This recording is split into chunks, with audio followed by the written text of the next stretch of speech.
Lucky Akter, সতেজ শাহবাগী, বিচার চাই।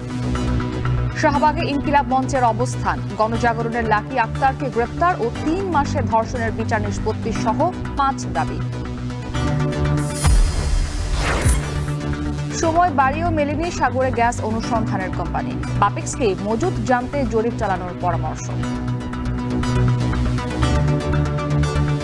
শ্যালো সির গ্যাসগুলো আনতে যে খরচ যাবে, ডিপ সির গ্যাসগুলো আনতে তার দ্বিগুণ 3 গুণ খরচ যাবে। এই ক্যাটাগরির যে রিজার্ভ আছে অয়েল অ্যান্ড গ্যাস, সেইখানে তারা ইনভেস্ট করে। লক্ষণ না থাকায় কিডনি 80% বিকলের পর তা জানতে পারেন রোগী। ঘরে ডায়ালাইসিস হলে স্বাভাবিক জীবন সম্ভব মত বিশেষজ্ঞদের। ইনসেপ্টটা যদি $1 বা $2 পিডে ফ্লুইড করতে পারে, তাহলে এক্সপেন্স এত কমবে যে মানুষের আর আগের মতো কষ্ট হবে না। এবং কাল রোহিঙ্গা ক্যাম্পে যাচ্ছেন প্রধান উপদেষ্টা ও জাতিসংঘ মহাসচিব। রাখাইনে নিরাপদ অঞ্চল প্রতিষ্ঠা ও খাদ্য সহায়তার দাবি।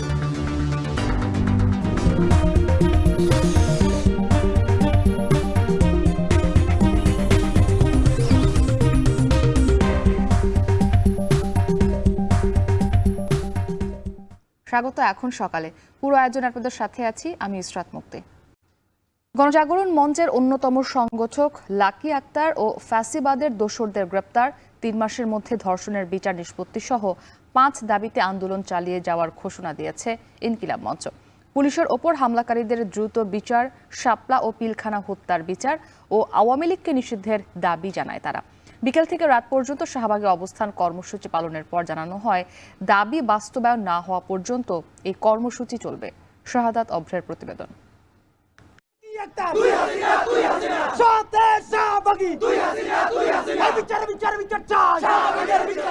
এই স্লোগান নতুন বাংলাদেশের, এই স্লোগান সব ষড়যন্ত্রের বিরুদ্ধে। স্লোগান উঠেছে লতে লাকি, তুই হাসিনা, তুই হাসিনা। 2013 সালে এই শাহবাগেই স্লোগান ধরেছিল লাকি আক্তার, ইমরানের সরকার সহ আরো অনেকেই। তৈরি হয় গণজাগরণ মঞ্চের, যার চাপে তৎকালীন আওয়ামী মন্ত্রিসভা আইন সংশোধন করে। প্রায় 12 বছর পর অভিযোগ উঠেছে গণজাগরণ মঞ্চ ছিল ফ্যাসিস্টদের এজেন্ডা। সেই গণজাগরণ মঞ্চের লাকি আক্তারের নতুন কর্মসূচি ও পুলিশের উপর হামলার প্রতিবাদে সরব হয়ে উঠেছে শাহবাগ। লাকি আক্তার ও রাষ্ট্রদ্রোহী দোসরদের গ্রেফতার করে শাহবাগের 2013 সালের রাষ্ট্রবিরোধী ষড়যন্ত্র উন্মোচন করা সহ 5 দফা দাবি আদায়ে শাহবাগে অবস্থান ঘোষণা করে ইনকিলাব মঞ্চ। জুলাই জনতার মানববন্ধন থেকে ইনকিলাব মঞ্চের 5 দফা। 1.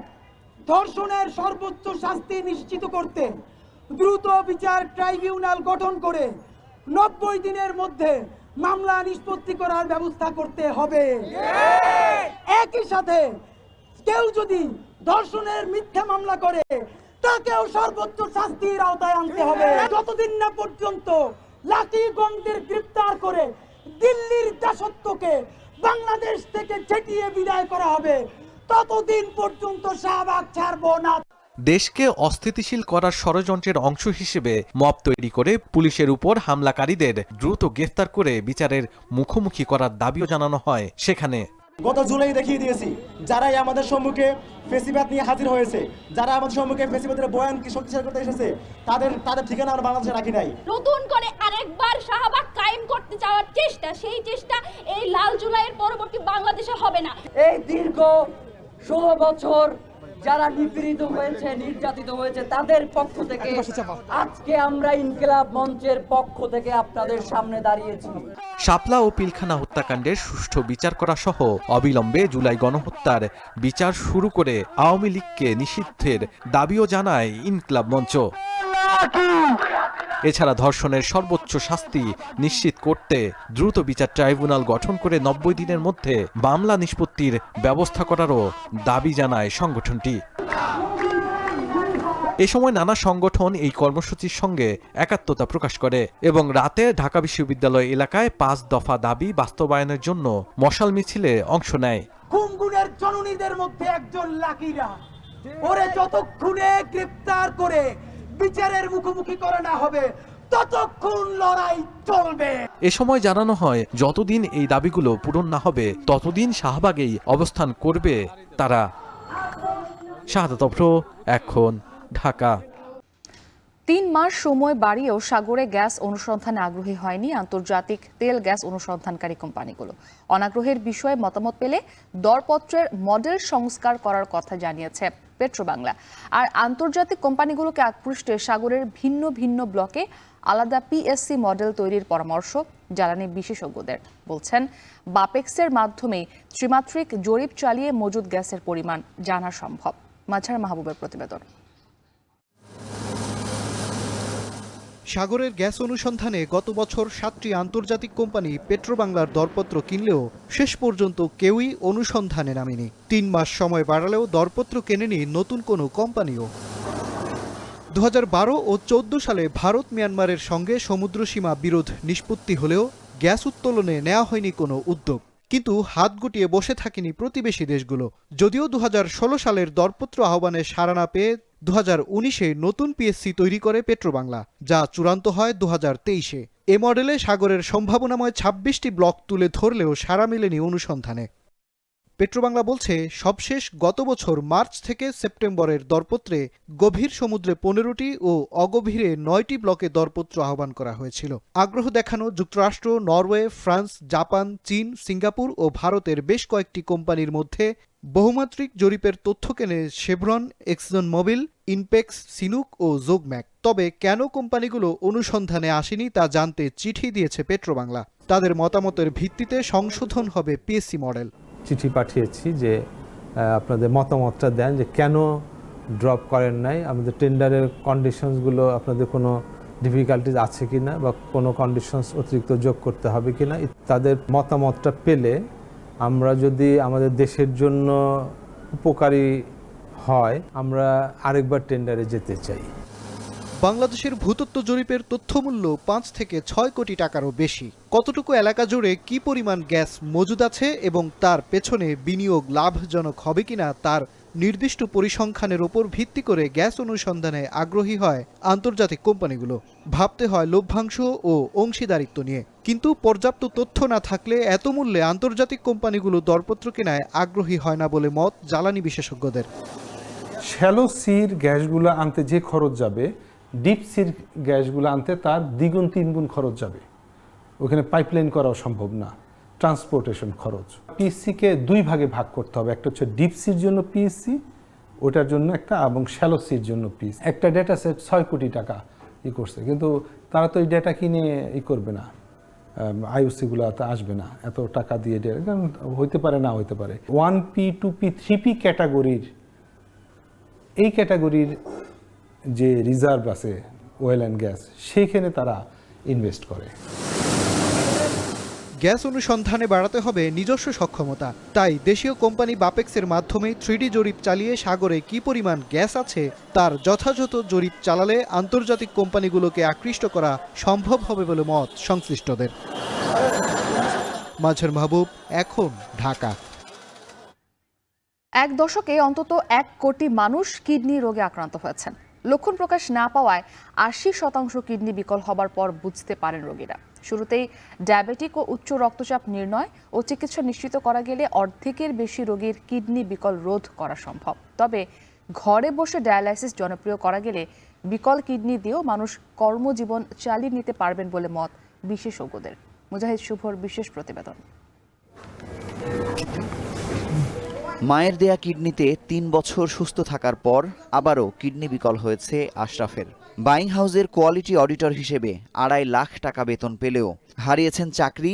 গত 12 বছরে 60 লাখ টাকা শেষ হয়েছে। কিডনি দাতার সংকটে খণ্ডকালীন চাকরি করে 2 সন্তান ও স্ত্রী নিয়ে তীব্র কষ্টে জীবন পার হচ্ছে তার। ডায়ালাইসিস করি বিধায় আমাকে কোম্পানিগুলো অ্যালাউ করতেছে না। তো সবার কাছে রিকোয়েস্ট, যদি আমাকে কেউ কাজে লাগাতে পারেন সেটা হচ্ছে আমার লাইফটা ইজি হয়ে যায়। দীর্ঘদিন ধরে উচ্চ রক্তচাপে ভুগলেও বুঝতে পারেননি আশরাফ। একইভাবে 15 বছর ধরে ডায়াবেটিস ও উচ্চ রক্তচাপ শেষ পর্যন্ত কিডনি বিকল করেছে নাজমা বেগমের। গবেষণা বলছে লক্ষণ প্রকাশ না পাওয়ায় 80 থেকে 85 ভাগ কিডনি বিকল হওয়ার পর টের পান ভুক্তভোগী। ডায়াবেটিস মেলিটাস, হাইপারটেনশন এবং গ্লোমেরুলোনেফ্রাইটিস মিলে 70 থেকে 80% কিডনি রোগ কভার করে। এটা কিডনি রোগের জন্য একটা মূল কারণ, বড় কারণ। যে সমস্ত ব্যক্তিদের আসলে ডায়াবেটিস আছে অথবা নিজের ডায়াবেটিস নাই কিন্তু বংশে ডায়াবেটিস বা প্রেশার আছে, তাদের নিয়মিতভাবে চেক আপ করা উচিত। একজন ডায়ালাইসিসের রোগীর প্রতি মাসে গড়ে 46,000 টাকা খরচ হওয়ায় ভুক্তভোগীদের একটি বড় অংশ অল্প সময় পরই বিনা চিকিৎসায় মারা যান। সরকারি যে সকল সেন্টারে 5 থেকে 700 টাকায় ডায়ালাইসিস করা যায়, সেখানে প্রতি বছর হাতে গোনা রোগী জায়গা করে নিতে পারেন। এক বছর যখন 19,000 সেশনের জন্য একটা রুগী সেট আপ হয়ে যায়, তখন এই রুগীগুলো সাধারণত তারা লাইফ লং এখানে ডায়ালাইসিস নেয়। এই ক্ষেত্রে যদি কোনো রুগী মারা যায় অথবা কোনো রুগী যদি ঢাকার বাইরে চলে যায়, কোনো রুগী যদি ডিসকন্টিনিউ করে, সেই ক্ষেত্রে হয়তো আমরা 2-4 জন রুগী নতুন করে ঢুকাতে পারি। ডায়ালাইসিস ছাড়াও কিডনি রোগীকে প্রতিদিন 10 থেকে 15টি ওষুধ খেতে হয়। ওষুধ কোম্পানির দাবি, সরকার এই ওষুধগুলোতে শুল্ক কর মওকুফ করলে কমবে দাম। তবে চিকিৎসকরা বলছেন, সরকার ও ওষুধ কোম্পানি দুপক্ষকেই ছাড় দিতে হবে দীর্ঘমেয়াদী রোগের ক্ষেত্রে। ডায়ালাইসিস যেই ফ্লুইড, সেটা আমদানি পর্যায়ে, উৎপাদন পর্যায়ে, বিতরণ পর্যায়ে, 3 পর্যায়ে কিন্তু সরকার সাবসিডি, অর্থাৎ সরকারের এখানে কোনো ভ্যাট কিন্তু প্রযোজ্য না। যদি ডায়ালাইসিস একজন লোক নেয়, সেই লোকই তো বাকি 7টা ওষুধ খাচ্ছে, তাহলে সেই ওষুধগুলো নিতে কেন আমরা বিতরণ পর্যায়ে এবং উৎপাদন পর্যায়ে আমরা ভ্যাটকে প্রত্যাহার করব না? পার্টিকুলার ট্রান্সপ্লান্ট রোগী এবং কিডনি ডায়ালাইসিস রোগীদের যেসব ওষুধপত্র লাগে, এদের ট্যাক্স একদম মওকুফ করা যেতে পারে। যে আমাদের ফার্মাসিউটিক্যালস কোম্পানিগুলো ট্যাক্রোনিমাস, মাইক্রোফেনোলেট, এই দুটো খুবই ইম্পর্টেন্ট ওষুধ। এই দুটো ডায়ালাইসিস রিলেটেড যেসব ওষুধ, সেগুলি যদি আমাদের দেশে প্রোডাকশন করা সম্ভব, সেগুলো আমরা প্রোডাকশন করব, কিন্তু সবচেয়ে মিনিমাম খরচ যাতে আমার সম্ভব। তবে উন্নত বিশ্বের মতো বাংলাদেশে পেরিটোনিয়াল তথা ঘরে বসে ডায়ালাইসিস জনপ্রিয় করা গেলে কমবে রোগীর আনুষঙ্গিক খরচ, সচল থাকবে রোগীর কর্মক্ষমতাও। এক্ষেত্রে ওষুধ কোম্পানিগুলোকে দেশেই ফ্লুইড তৈরির আহ্বান এই বিশেষজ্ঞের। ইন্সপেক্টরের সাথে কথা বললাম, একটা মিটিং করলাম। তো ইন্সপেক্টর মুক্তাদির আমাকে বললেন যে, জিয়া ভাই, আমি এবার আপনাদেরকে বানিয়ে দেব। ইন্সপেক্টর যদি $1 বা $2 পিডি ফ্লুইড করতে পারে, তাহলে এক্সপেন্স এত কমবে যে মানুষের আর আগের মতো কষ্ট হবে না। আর যেগুলো টেকনিক্যাল প্রবলেম, যেগুলো ইনফেকশন কেন হচ্ছে, কিভাবে করবে, সেটার জন্য আমরা দেখছি যত আমরা নার্সদেরকে ট্রেনিং দেই, তাতে গিয়ে এটা ইমপ্রুভমেন্ট হয়। তো এটা আমরা অনেক বছর থেকে করছি, তো সেটা আমরা সহায়তা করতে পারবো। মাত্র 1 দশকের ব্যবধানে 1 কোটি বেড়ে কিডনি রোগীর মোট সংখ্যা 3 কোটি ছাড়িয়েছে। কিন্তু হতাশার খবর হলো 92% অর্থের অভাবে শেষ পর্যন্ত কিডনি ডায়ালাইসিস সেবা চালিয়ে নিয়ে যেতে পারেন না এবং অনেকেই মৃত্যুর শিকার হন। তাই ডায়াবেটিস ও উচ্চ রক্তচাপে ভুগতে থাকা রোগীদের অগ্রাধিকার ভিত্তিতে এবং যাদের বয়স 30 হয়েছে, অন্তত একবার কিডনি পরীক্ষা করার জোর আহ্বান বিশেষজ্ঞদের। মুজাহিদ শুভ, এখন ঢাকা। কাল উখিয়ায় রোহিঙ্গা ক্যাম্প পরিদর্শনে যাচ্ছেন প্রধান উপদেষ্টা ডক্টর ইউনুস ও জাতিসংঘের মহাসচিব অ্যান্তোনিও গুতেরেস। ক্যাম্প পরিদর্শন এবং একাধিক বৈঠক শেষে রোহিঙ্গাদের সাথে নিয়ে ইফতার ও মতবিনিময় করবেন তারা। এই সফরকে অত্যন্ত ইতিবাচক হিসেবেই দেখছেন রোহিঙ্গারা। দ্রুত প্রত্যাবাসনে জাতিসংঘের তত্ত্বাবধানে রাখাইনে নিরাপদ অঞ্চল প্রতিষ্ঠা এবং বর্তমানে খাদ্য সহায়তা স্বাভাবিক রাখা সহ নানা দাবি জানাবেন রোহিঙ্গা নেতারা। মন্তব্যবিজ্ঞর প্রতিবেদন, ছবি তুলেছেন মোহাম্মদ রাসেল। উখিয়া ও টেকনাফে 33টি আশ্রয় শিবিরে 12 লাখেরও বেশি রোহিঙ্গার বসবাস। 2017 সালে ব্যাপক অনুপ্রবেশের পর 8 বছরে একজন রোহিঙ্গাকেও ফেরত নেয়নি মিয়ানমার। উল্টো বাংলাদেশের পরিবর্তিত পরিস্থিতিতে কয়েক মাসে রাখাইন থেকে পালিয়ে এসেছে আরও 60,000-এরও বেশি রোহিঙ্গা। এদিকে ক্যাম্পগুলোতে রোহিঙ্গাদের খাদ্য সহায়তা $12.5 থেকে কমিয়ে $6 নিয়ে আসার ঘোষণায় উদ্বেগে রোহিঙ্গারা। তহবিল সংকটে শিশু শিক্ষা কার্যক্রম বন্ধ হয়ে যাওয়া, স্বাস্থ্যসেবা থেকে রোহিঙ্গাদের বঞ্চিত হওয়ার আশঙ্কা তৈরি হয়েছে। এমন প্রেক্ষাপটে আগামী শুক্রবার উখিয়ায় আশ্রয় শিবির পরিদর্শনে যাচ্ছেন প্রধান উপদেষ্টা ডক্টর ইউনুস ও জাতিসংঘের মহাসচিব অ্যান্তোনিও গুতেরেস। তাদের এই সফরে প্রত্যাবাসন ইস্যুতে অগ্রগতি আসবে বলে মনে করছেন কমিউনিটির নেতারা। সারা দেশত যাইতে হইছে হয়, কিন্তু আজ যাইলে খালিয়া ধরাই দিয়ে এটা আর কান আমার সেফ নাই। আর রেসপন্সিবিলিটি হইল যে ইউএন, তো ইউএনএ আর কানত যদি সে রোহিঙ্গা কান আর টুপি দিছে জুঙ্গরে আর তো যাইলে আর ফিরিয়ে আনো উড়িব। সফরটিকে ঐতিহাসিক মনে করছেন শরণার্থী ত্রাণ ও প্রত্যাবাসন কমিশন। এর মাধ্যমে রোহিঙ্গাদের সঙ্গে যে বিশ্ব সম্প্রদায়ের পাশে আছে এবং বাংলাদেশে তাদের পাশে রয়েছে, এই আস্থা রোহিঙ্গাদের মধ্যে তৈরি হবে। আমাদের দুইটাই প্রত্যাশা, একটা হচ্ছে ভলান্টিয়ারি রিপাট্রিয়েশনটা যাতে দ্রুত গতিতে হয়, পাশাপাশি রোহিঙ্গাদের ফেরত না যাওয়া পর্যন্ত ওদের যে রেশনের ব্যবস্থাটা যাতে আগের জায়গায় চলে যায়। বাংলাদেশের সরকার প্রধান এবং জাতিসংঘের প্রধান একসাথে লাখো রোহিঙ্গার সাথে ইফতারের মাধ্যমে রোহিঙ্গাদের মনেও এই কনফিডেন্স তৈরি হবে যে তাদের পাশে বাংলাদেশও সারা বিশ্ব সম্প্রদায় রয়েছে। পরিদর্শনের পাশাপাশি একাধিক বৈঠকে অংশ নেবেন তারা। এরপর ইফতার করবেন লাখো রোহিঙ্গার সঙ্গে। তাই কয়েক স্তরের নিরাপত্তা বলয় তৈরি করা হয়েছে বলে জানিয়েছে আইনশৃঙ্খলা বাহিনী। বিমানবন্দর থেকে ক্যাম্প পর্যন্ত এবং আমাদের নিশ্চিদ্র নিরাপত্তা ব্যবস্থা রয়েছে। সব মিলিয়ে আমাদের 1200 ফোর্স এখানে ডেপ্লয়মেন্ট থাকবেন। এখানে সাদা পোশাকে traffic, striking, mobile party, picket, কয়েকটি স্তরে আমাদের নিরাপত্তা ব্যবস্থা এখানে রয়েছে। এর আগে 2018 সালের 2 জুলাই নির্যাতিত রোহিঙ্গাদের দেখতে উখিয়া ক্যাম্পে আসেন জাতিসংঘের মহাসচিব অ্যান্তনিও গুতেরেস। এখন কক্সবাজার।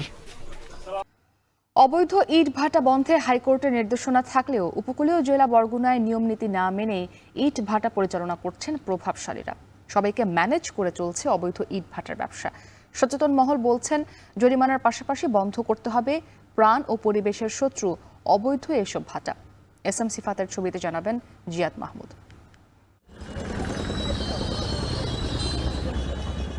বরগুনার বেতাকি পৌরসভার সাবেক মেয়র এবিএম গোলাম কবির বিষখালী নদীর পাড় দখল করে গড়ে তুলেছেন ইটভাটা। স্থানীয়দের অভিযোগ, জুলাই বিপ্লবের পর এই গোলাম কবির গা ঢাকা দিলেও ব্যবসা চালাচ্ছেন আড়ালে থেকে। কোন অদৃশ্য শক্তির বলে, কোন ক্ষমতার বলে তাদের এই কর্মকাণ্ড চালিয়ে যাচ্ছে সেটা আমাদের আর কাছে অস্পষ্ট। এই ইটভাটা তৈরি করে সেখানে পরিবেশ দূষণ করছে, সেখানে গাছ পোড়াচ্ছে, সেখানে নদীর পাড়ের মাটি কেটে নিচ্ছে অথবা সরকারি জমির মাটি কেটে নিচ্ছে, কিন্তু এটা কেউ দেখছে না। ক্ষমতার অপব্যবহার করে বিষখালী নদীর এপারে নদীর চর দখল করে দূষণের মহোৎসবে যেমন মেতেছেন ভাটা মালিকরা, ঠিক তেমনি নদীর ওপারেও অবৈধভাবে গড়ে তোলা হয়েছে অনেকগুলো ইটভাটা। এসব ইটভাটায় দখল ও দূষণে বিষখালী নদীর স্বাভাবিক গতিপথ পরিবর্তন হওয়ার পাশাপাশি ব্যাহত হচ্ছে মাছের উৎপাদন। ইটভাটা দূষণে নেতিবাচক প্রভাব পড়ছে জনস্বাস্থ্য ও পরিবেশের উপর। আমতলী উপজেলার মহিষকাটায় চাউলা স্কুল এবং কুয়াকাটা আমতলী মহাসড়ক ও মাদ্রাসার পাশে বিভিন্ন রাজনৈতিক নেতার দখলে রয়েছে ইটভাটা। বামনা উপজেলায়ও কয়েকটি ইটভাটার নুড়ি ফেলে দখল করা হচ্ছে নদীর চর। অনেকেই ফসলি জমির মাটি কেটে ব্যবহার করছেন এসব ইটভাটায়। মালিক 3টা কলা চালায়, এবারে পটুয়াখালী জেলার যুব দলের সভাপতি, 2 নম্বর হলে যে বরিশাল বিভাগের জয়েন্ট সেক্রেটারি। এগুলো নিয়ে অসংখ্যবার আন্দোলন হয়েছে, রিপোর্ট হয়েছে, কিন্তু কোনো কিছুতেই তো কিছু হচ্ছে না। নিশ্চয়ই এর পেছনে যারা এই ছাড়পত্র দেয়, যারা অনুমতি দেয়, তারা নিশ্চয়ই কোনো আর্থিক সুবিধা নিয়ে এগুলো করছে। বিষাক্ত গ্যাস নির্গত হয়, এগুলা শিশু বিদ্যুতের সমস্যা তৈরি করে, একই সাথে তাদের লেখাপড়ায় মন বসে না এবং এরা পরিবেশের উপর বিরূপ প্রতিক্রিয়া সৃষ্টি করছে। পরিবেশ অধিদপ্তর কিভাবে এসব ইটভাটার লাইসেন্স দিয়েছে এ বিষয়ে ক্যামেরার সামনে কথা বলতে রাজি হননি পরিবেশ অধিদপ্তরের কর্মকর্তা। তবে জেলা প্রশাসক জানান, অবৈধ ইটভাটার বিরুদ্ধে নেওয়া হবে পদক্ষেপ। আমাদের আসলে এখন অফিসিয়ালি ফিল্ড লেভেলে সরাসরি সাক্ষাৎকার দেওয়ার কোনো পারমিশন নেই। আমরা মোবাইল কোড চালু করে দিচ্ছি, আমরা আমাদের এই অভিযান অব্যাহত থাকবে আর কি। আজকে একটা মোবাইল কোড হয়েছে, আরো হবে, চলতেই থাকবে ভাই। আমাদের উপজেলা নির্বাহী অফিসার এক্সিকিউটিভ ম্যাজিস্ট্রেটরা তারা কোথাও না কোথাও অভিযান চালাচ্ছে এবং তাদের বিরুদ্ধে ভ্রাম্যমাণ আদালতে বিভিন্ন জরিমানা করছে। আমরা কয়েকটা চুল্লিও ধ্বংস করে দিয়েছি। নতুন কোনো ইটভাটার আমরা দিচ্ছি না। তারপর আপনারা যে বিষয়গুলো তুলে ধরেছেন, আমরা সেই বিষয়গুলো ইটভাটা সেই অনিয়মের বিষয়ে অভিযান চালাবো এবং অভিযান চালিয়ে আমরা যদি সেগুলো সত্য হয় সেগুলো আমরা বন্ধ করে দেবো। জেলায় অর্ধশতাধিক ইটভাটা থাকলেও চালু রয়েছে 37টি, যাদের বেশিরভাগেরই বৈধ কাগজপত্র না থাকার অভিযোগ রয়েছে। জিয়াদ মাহমুদ, এখন বরগুনা। গেল 2 যুগে একটু একটু করে দখল হয়ে গেছে ঝালকাঠি শহরের প্রবাহমান খালগুলো। এতে শহরের পয়ঃনিষ্কাশন ব্যবস্থা অচল হয়ে পড়ায় পরিবেশের ওপর পড়েছে বিরূপ প্রভাব। পৌর প্রশাসক বলছেন, খালগুলো দখলমুক্ত করে পানির প্রবাহ ফেরাতে উদ্যোগ নেওয়া হয়েছে। আল আমিন তালুকদারের প্রতিবেদন। 1875 সালে প্রতিষ্ঠিত হয় দেশের অন্যতম প্রাচীন ও প্রথম শ্রেণীর ঝালকাঠি পৌরসভা। একসময় এই শহরে প্রবাহমান ছিল অন্তত 22টি খাল, কিন্তু গেল 2 যুগে একটু একটু করে দখল দূষণে অস্তিত্ব বিলীন হয়েছে বেশিরভাগ খালের। বর্তমানে শহরের বুকে 4 থেকে 5টি খাল কোনো রকম দৃশ্যমান। তবে খালের 2 পাশ দখল আর মাত্রাতিরিক্ত দূষণে পরিণত হয়েছে নালা নর্দমায়। মশা মাছির আবাসস্থল। নালা নর্দমাগুলো ছড়াচ্ছে রোগ জীবাণু। একই সাথে সামান্য বৃষ্টিতেই রাস্তাঘাট, দোকানপাট ও ঘরবাড়িতে সৃষ্টি হয় জলাবদ্ধতার। সমস্যার সমাধানে কিছু সড়কের পাশে ড্রেন নির্মাণ করা হলেও আবর্জনা অপসারণ না করায় পানি নিষ্কাশন হয় না বললেই চলে। উভয় সাইড দিয়ে আস্তে আস্তে দখল করতে করতে এখন কোনো প্রকার এখানে কোনো কিছু কাজ করা সম্ভব না। কোনো পানি বর্ষায় মুষল আকারে বর্ষা হইলে সেই পানি এখানে নিষ্কাশনের কোনো ব্যবস্থা নাই। ময়লা ফালায় ভরাট করছে, এর কারণে আমরা স্কুলের পাশ দিয়ে হাঁটতে পারি না। আমাদের হাঁটতে সমস্যা হয়, বমি আসে, দুর্গন্ধ আসে। বর্তমানে দেখছি খাল অভিযান চলছে, খাল উচ্ছেদ চলছে, কিন্তু এদিকে কোনো সিটিপাড়া তার কোনো উন্নয়নের কোনো দেখা পাই নাই। অবৈধ স্থাপনা অতি দ্রুত উচ্ছেদ করে ঝালকাঠি জেলার প্রাণ ফিরিয়ে আনার জন্য এই খালগুলোকে পুনরায় খনন করা হোক। পৌর প্রশাসক বলছেন, খাল দখল করে গড়ে ওঠা অবৈধ স্থাপনা অপসারণ ও পানির প্রবাহ ফিরিয়ে আনতে উদ্যোগ নেওয়া হচ্ছে। বেশ কিছু খাল অবৈধ জবরদখল হয়ে আছে, যে খালগুলোর পার ঘেঁষে অনেকেই স্থাপনা, ঘরবাড়ি, দোকানপাট নির্মাণ করেছে। তো আমরা এগুলো অপসারণের ব্যবস্থা নিচ্ছি এবং আমি আশা করি যে খালের নাব্যতা বৃদ্ধি পেলে, খাল খননটা হলে যেই সমস্যাগুলো আছে, মশা এবং ময়লার স্তূপ, এগুলো থাকবে না। এক সময়ের পরিচ্ছন্ন ঝালকাঠি শহর দখলদারদের কবলে জলাবদ্ধতা আর দূষণে পরিণত হয়েছে জনদুর্ভোগের শহরে, যা থেকে পরিত্রাণে কর্তৃপক্ষের দ্রুত পদক্ষেপ দাবি পৌরবাসী। আল আমিন তালুকদার, এখন ঝালকাঠি। 4 বছর পেরিয়ে গেলেও শেষ হয়নি সাতক্ষীরা সদর উপজেলার রইচপুর খালের 60 মিটার সেতু নির্মাণ। এতে ভোগান্তিতে পড়েছেন 4 ইউনিয়নের লক্ষাধিক মানুষ। পণ্য পরিবহনে ভোগান্তির পাশাপাশি বাড়ছে খরচ। সাতক্ষীরা থেকে আরো জানাবেন আহসান রাজীব। সাতক্ষীরা সদর উপজেলার রইচপুর খালের উপর 2021 সালে শুরু হয় পুরনো সেতু ভেঙে নতুন সেতু নির্মাণ কাজ। দায়িত্ব পায় ঠিকাদারি প্রতিষ্ঠান সলিউশন ডিজাইন। 4.5 কোটি টাকা ব্যয়ে 60 মিটার দৈর্ঘ্যের সেতু নির্মাণ কাজ শেষ হওয়ার কথা ছিল 2022 সালের নভেম্বরে, কিন্তু 4 বছর পেরিয়ে গেলেও শেষ হয়নি নির্মাণ কাজ। পিলার ও সেতুর উপরের অংশ ঢালাই ছাড়া নেই কোনো অগ্রগতির দৃশ্য। সদর উপজেলার ঘোনা, শিবপুর, আগরদাড়ি ও আলিপুর ইউনিয়নের লক্ষাধিক মানুষের যাতায়াতের মাধ্যম এই সেতুটি নির্মাণ কাজ শুরুর পর বিকল্প হিসেবে পাশে একটি কাঠের সাঁকো নির্মাণ করা হয়। সেই সাঁকো দিয়ে এখনও ঝুঁকি নিয়ে যাতায়াত করছেন স্থানীয়রা। এতে প্রায় ঘটছে দুর্ঘটনা। কাজের প্রতি কোনো গুরুত্ব নেই, আর দেখা যাচ্ছে আমরা তো অনেক হয়রানিতে আছি, ভোগান্তিতে আছি। আমাদের যে চাষবাস ব্রিজের উত্তর পাশে পূর্ব পাশে হওয়ার কারণে পশ্চিম পাশে যে সমস্ত মানুষের আমরা চাষাবাদের সঙ্গে জড়িত, তাদের শস্য, ধান চালগুলো, মাছ, তাদের বহন খরচ অতিরিক্ত হয়ে যাচ্ছে, 3 গুণ 4 গুণ হয়ে যাচ্ছে। এই সাইডে ধান ক্ষেত আছে, এরা মনে করেন এই 3 থেকে 4 বছর প্রায় 7 কিলো ঘুরে ওদের এই ধান বাড়ি ওঠাতে হয়। সংস্কারের দেরিতে আমাদের সাতক্ষীরা টু ঘুনা যাতায়াতের প্রত্যেক মানুষের ভোগান্তি হয়, যানবাহন চলাচলের কষ্ট হয়। কাঠের পোল যেটা নিচেতে দেওয়া আছে, এটা দেওয়ার কথা ছিল লোহার ইস্পাত, দেওয়া হয়নি।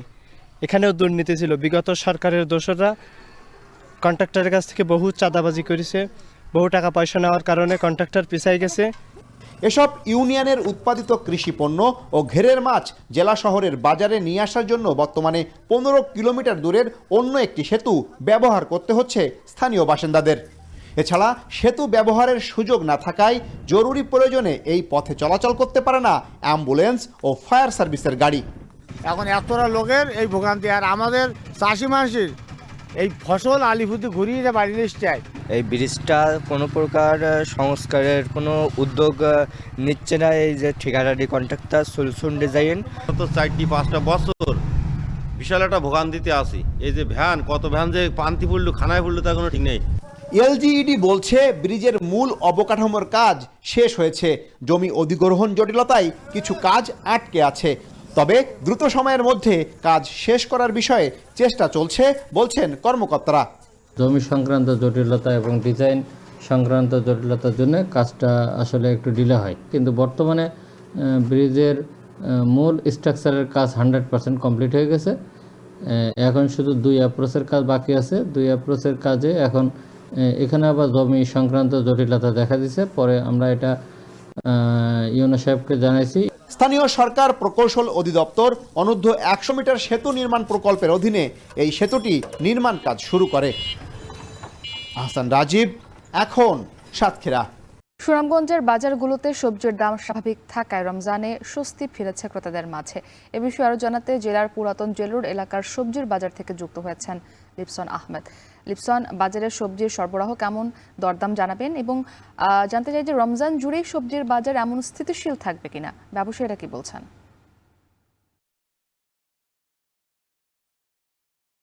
মুক্তি, শুরুতেই যদি বলি, সুনামগঞ্জে কিন্তু যেহেতু সবজির সরবরাহ বেড়েছে, সেই ক্ষেত্রে কিন্তু আসলে সবজির দাম কিন্তু অনেকটাই কমেছে। বিশেষ করে প্রতিটি সবজি কিন্তু আসলে যে সবজিগুলো রয়েছে সেটি কিন্তু আসলে সর্বোচ্চ 15 থেকে 30 টাকা দরে কিন্তু আসলে এখানকার যে ক্রেতারা রয়েছেন তারা কিন্তু কিনছেন। বিশেষ করে যদি বলি, আমরা গত 2 মাস আগেও কিন্তু সুনামগঞ্জে যে সবজির বাজারগুলোতে কিন্তু আসলে সবজির একটি সংকট তৈরি হয়েছিল, যার ফলে কিন্তু আসলে সবজির দাম বেড়েছিল। তবে আমরা দেখেছি গত 1 মাস ধরেই কিন্তু সুনামগঞ্জে, যেহেতু এখানকার স্থানীয় যে চাষিরা রয়েছেন তাদের যে উৎপাদিত সবজি সেটাই কিন্তু আসলে বাজারে আসছে, যার ফলে কিন্তু আসলে সবজির দাম কিছুটা কমেছে। সেই সাথে যদি বলি, আমরা এই মুহূর্তে আছি সুনামগঞ্জ পৌর শহরের সবচেয়ে বড় যে সবজির বাজার, পুরাতন জেল রোড এলাকার সবজির বাজার। বিশেষ করে এই বাজারটিতে কিন্তু সুনামগঞ্জ সদর উপজেলার সুরমা ইউনিয়নের 4টি গ্রামের যে কৃষকরা রয়েছেন, প্রায় 20,000-এরও বেশি কৃষক কিন্তু আসলে ভোর বেলা কিন্তু আসলে নৌকায় করে, অর্থাৎ নৌকা বটি সবজি কিন্তু আসলে এই বাজারটিতে নিয়ে আসেন, যার ফলে এখান থেকেই কিন্তু এই সবজিগুলো কিন্তু জেলার বিভিন্ন যে বাজার রয়েছে সেখানে, পাশাপাশি কিন্তু বিভিন্ন উপজেলা যাচ্ছে। সেই সাথে যদি বলি, যেহেতু সবজির সরবরাহ বেড়েছে, সেই ক্ষেত্রে কিন্তু আসলে দাম অনেক কম। আর পাশাপাশি সবজির দাম সম্পর্কে যদি আমরা বলি, প্রতি কেজি টমেটো কিন্তু 10 টাকা কেজি ধরে বিক্রি করা হচ্ছে। সেই সাথে আলু কিন্তু 15 থেকে 20 টাকা, লাউ প্রতি পিস কিন্তু 8 থেকে 10 টাকা। সেই সাথে পাতাকপি কিন্তু 5 টাকা পিস, ফুলকপি যদি বলি সেটি কিন্তু আসলে 8 থেকে 10 টাকা পিস। অর্থাৎ প্রতিটি সবজিরই কিন্তু আসলে 15 টাকা কেজি ধরে। 15 টাকার সবজির দাম যদি আমরা বলি, প্রতি কেজি বেগুন কিন্তু আসলে 15 টাকা কেজি ধরে বিক্রি করা হচ্ছে। তবে কাঁচামরিচ কিন্তু 30 টাকা কেজি ধরে বিক্রি করা হচ্ছে।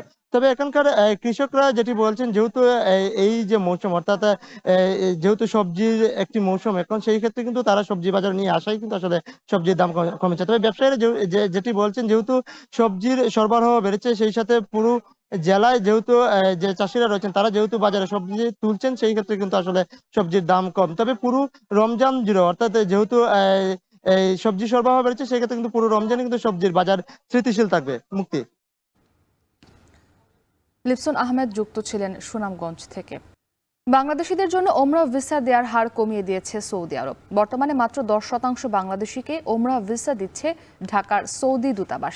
একাধিক হজ এজেন্সি বিষয়টি নিশ্চিত করে বলেছে, ওমরা ভিসার সংকটে রমজান মাসে এজেন্সিগুলোতে চলছে হাহাকার। প্রতিদিনই বাতিল হচ্ছে শত শত টিকিট। যাত্রীর অভাবে আসন খালি রেখে পরিচালনা করতে হচ্ছে নিয়মিত ফ্লাইট। এদিকে ধর্ম মন্ত্রণালয় জানিয়েছে, ওমরা ভিসা কমিয়ে দেওয়ার বিষয়টি সৌদি কর্তৃপক্ষের সিদ্ধান্ত। মক্কায় ভিড় কমানো ও স্থান সংকুলান না হওয়ায় ভিসা ইস্যু কমিয়ে দেওয়া হতে পারে। এ বিষয়ে বিস্তারিত কিছু জানায়নি সৌদি কর্তৃপক্ষ। গত 4 মার্চ থেকে সৌদির নুসুক সিস্টেমে ওমরা যাত্রীদের ভিসা মিলছে না।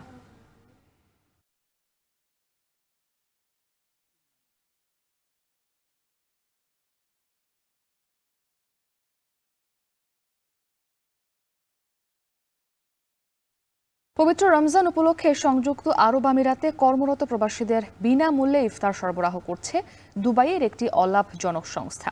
পরিবারের সান্নিধ্য না পেলেও অনেকের সাথে মিলেমিশে জমজমাট পরিবেশে প্রতিদিন ইফতার করার সুযোগ পাচ্ছেন অন্তত 14,000 প্রবাসী কর্মী। মানবিক এই আয়োজনের বিস্তারিত জানাবেন সতীর্থ কর্মকার। অর্থনৈতিক মুক্তির আশায় পাড়ি জমিয়েছেন সংযুক্ত আরব আমিরাতের সবচেয়ে জনবহুল শহর দুবাইয়ে। একাকিত্বে ভরা প্রবাস জীবনে আনন্দ উৎসবের উপলক্ষ একেবারেই সীমিত। বিশেষ করে রমজান মাস এলে সেই শূন্যতা আরও বেশি করে অনুভব করেন প্রবাসী শ্রমিকরা। পরিবারের সবার সঙ্গে মিলিত হয়ে রোজা রাখা ও ইফতার করার সুখ অধরাই থেকে যায় তাদের। I really miss my family, you know, because during the past, during Ramadan, everybody wish that to be with his family back home. নিঃসঙ্গতা ছাড়াও আরব আমিরাতে কর্মরত প্রবাসী শ্রমিকদের আয় ব্যয়ের সীমাবদ্ধতার বিষয়টি মাথায় রেখে পবিত্র রমজান মাসে ব্যতিক্রমী ইফতার মাহফিলের আয়োজন করেছে দুবাইয়ের একটি অলাভজনক সংস্থা। প্রতি বছরের মতো এবারও পুরো রমজান মাস জুড়ে প্রবাসী কর্মীদের বিনামূল্যে ইফতার সরবরাহ করছেন সংস্থাটির স্বেচ্ছাসেবকরা। চলতি বছর দুবাইয়ের 9টি আলাদা স্পটে প্রতিদিন 14,000 প্রবাসীর জন্য থাকছে ইফতারের আয়োজন। আর এতে শুরু থেকেই যুক্ত আছেন নানা শ্রেণী পেশার অন্তত 200 স্বেচ্ছাসেবক। Come along with me one day and see the happiness in their eyes when you serve their meals over here. So you are meeting the people who build the country, who build all the buildings where we go, all fancy things. I'm here just to be part of, just to support these people what you have seen here as part of our social commitment, because whatever we achieved in our life is the support of many other people, and so it is our responsibility to return something back to the society. রয়টার্সের তথ্য বলছে গেল বছর প্রায় 4 লাখের বেশি শ্রমিকের কাছে ইফতার পৌঁছে দিয়েছে সংস্থাটি। চলতি বছর এই লক্ষ্যমাত্রা 5 লাখ ছাড়াবে বলে আশা করছেন আয়োজকরা। সতীর্থ কর্মকার, এখন বিশ্ব। আরএফএল গিজারে আছে ওয়ার্ল্ড ফ্লো টেকনোলজি, যা পানি গরম করে 20% কম বিদ্যুৎ খরচে, আর একবার অন করলেই পানি গরম থাকে 24 ঘন্টা। আরএফএল গিজার, উষ্ণ পানির পরশ। রুদ্ধশ্বাস অভিযানের পর বিচ্ছিন্নতাবাদীদের হাতে ছিনতাই হওয়া ট্রেন থেকে 300-র বেশি জিম্মিকে জীবিত উদ্ধার করেছে পাকিস্তান সেনাবাহিনী। বিএলএফের 33 সদস্যের সকলকে হত্যার মাধ্যমে টানা হয়েছে অভিযানের সমাপ্তি। দেশটির আইএসপিআর মহাপরিচালকের দাবি, ট্রেন হাইজ্যাকার মাস্টারমাইন্ড অবস্থান করছেন আফগানিস্তানে। নাফি আরমান মামুনের প্রতিবেদন। অবশেষে যাত্রীবাহী ট্রেন হাইজ্যাক ও জিম্মি ঘটনার অবসান করল পাকিস্তানের সেনাবাহিনী। জটিল অভিযানের মাধ্যমে বিচ্ছিন্নতাবাদী সকল সন্ত্রাসীকে হত্যার পাশাপাশি 300-র বেশি জিম্মিকে জীবিত উদ্ধার করা হয়েছে। বিষয়টি নিশ্চিত করেছে পাকিস্তান আইএসপিআর। স্থানীয় গণমাধ্যমকে দেয়া সাক্ষাৎকারে লেফটেন্যান্ট জেনারেল আহমদ শরীফ চৌধুরী জানান, সফল অভিযানের মাধ্যমে 33 সন্ত্রাসীকে হত্যা করা হয়েছে। অভিযানের সময় কোনো জিম্মি নিহত হননি, তবে অভিযান শুরুর আগে প্রাণ হারান 21 যাত্রী ও 4 নিরাপত্তা বাহিনীর সদস্য। জিম্মিদের মধ্যে নারী ও শিশুদের মানবঢাল হিসেবে ব্যবহার করে বেলুচিস্তান লিবারেশন আর্মি বিএল-এর সদস্যরা। এছাড়াও বিচ্ছিন্নতাবাদীরা সুইসাইড ভেস্ট পরিহিত অবস্থায় জিম্মিদের পাশে বসে থাকায় ধীরগতিতে চালানো হয় উদ্ধার অভিযান। ট্রেন হাইজ্যাকের মাস্টারমাইন্ড আফগানিস্তানে অবস্থান করছেন বলে দাবি পাক সেনাবাহিনীর, আর পুরোটা সময় তার সঙ্গে স্যাটেলাইট ফোনে যোগাযোগ করে সন্ত্রাসীরা। অভিযানে পাকিস্তান সেনাবাহিনীর সদস্যদের সঙ্গে ছিলেন বিমান বাহিনী, ফ্রন্টিয়ার কর্পস ও এসএসজির সদস্যরা। দৃঢ়তার সঙ্গে অভিযান পরিচালনা করায় নিরাপত্তা বাহিনীর সদস্যদের অভিনন্দন জানিয়েছেন প্রেসিডেন্ট আসিফ আলী জারদারি। অন্যদিকে সন্ত্রাসী হামলায় প্রাণ হারানো পরিবারের সদস্যদের সমবেদনা জানিয়েছেন প্রধানমন্ত্রী শেহবাজ শরীফ। মঙ্গলবার কোয়েটা থেকে পেশোয়ার যাওয়ার পথে বেলুচিস্তানের বোলান জেলায় 440 যাত্রীসহ ছিনতাই হয় জাফর এক্সপ্রেস।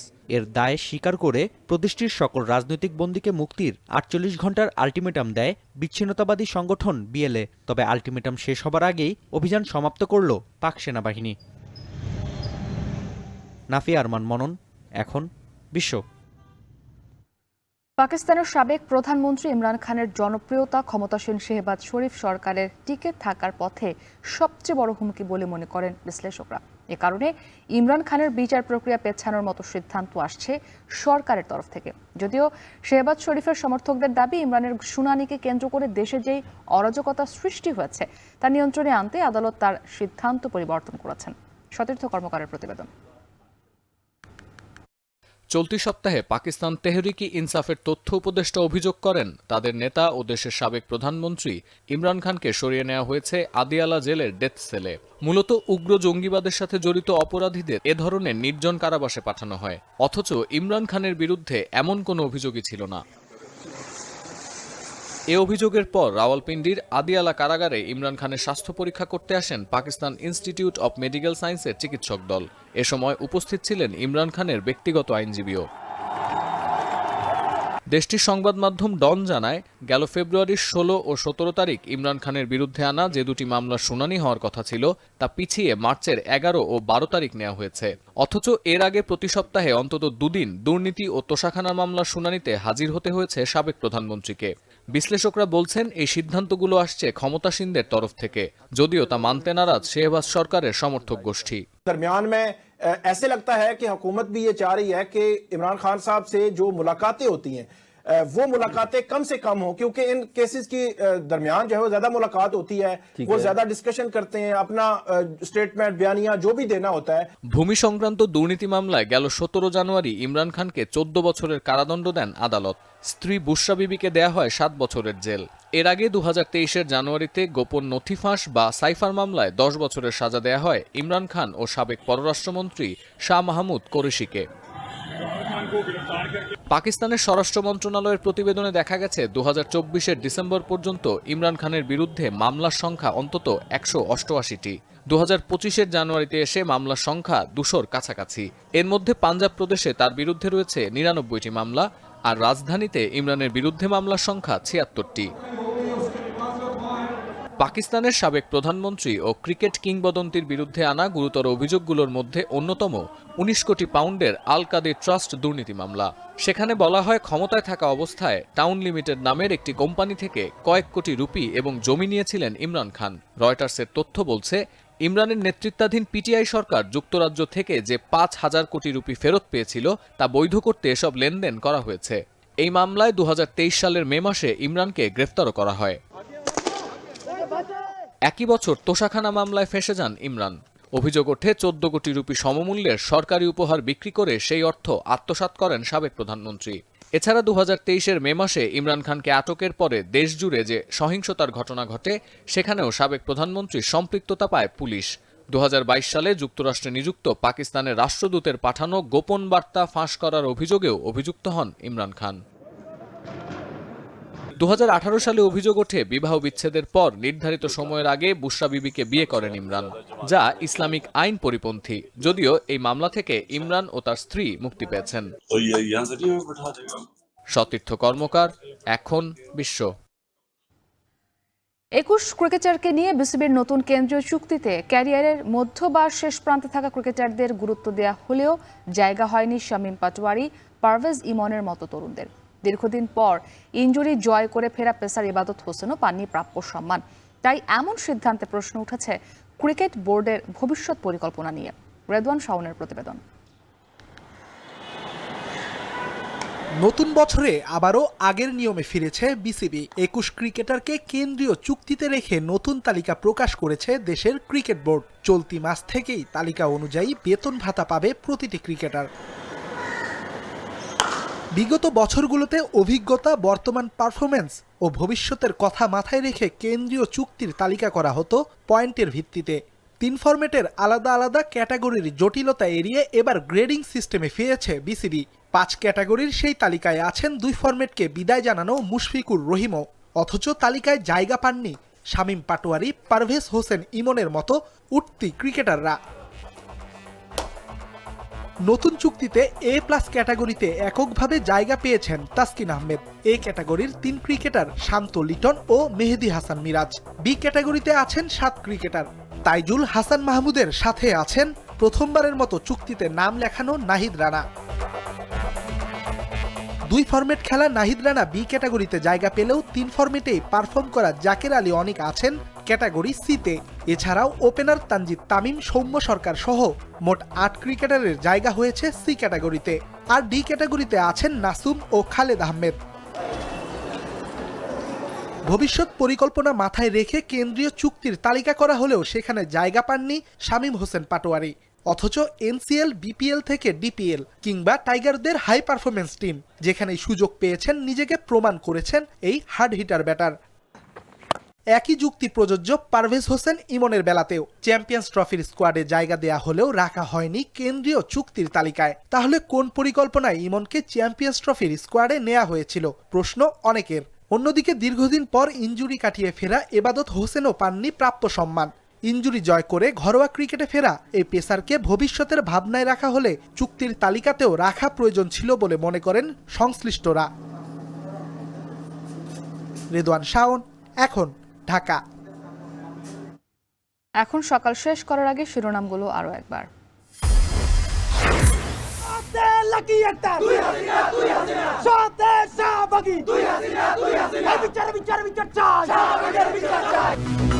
শাহবাগে ইনকিলাব মঞ্চের অবস্থান, গণজাগরণের লাকি আক্তারকে গ্রেপ্তার ও 3 মাসে ধর্ষণের বিচার নিষ্পত্তি সহ 5 দাবি।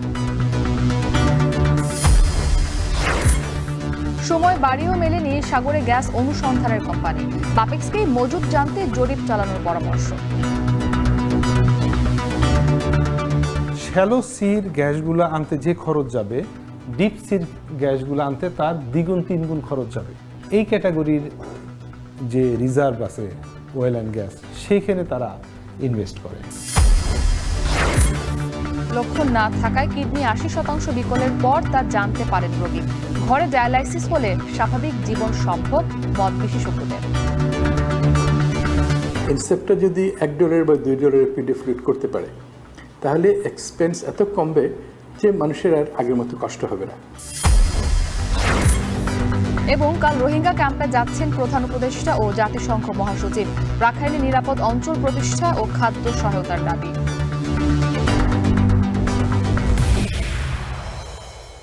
এ ছিল এখন সকালে। এখন টেলিভিশন ওয়েবসাইটে দেখতে ভিজিট করুন এখন.tv। এছাড়া ফেসবুকে দেখতে ভিজিট করুন facebook.com/tv.এখন এবং ইউটিউবে সরাসরি দেখুন youtube.com/c/এখন টিভিতে।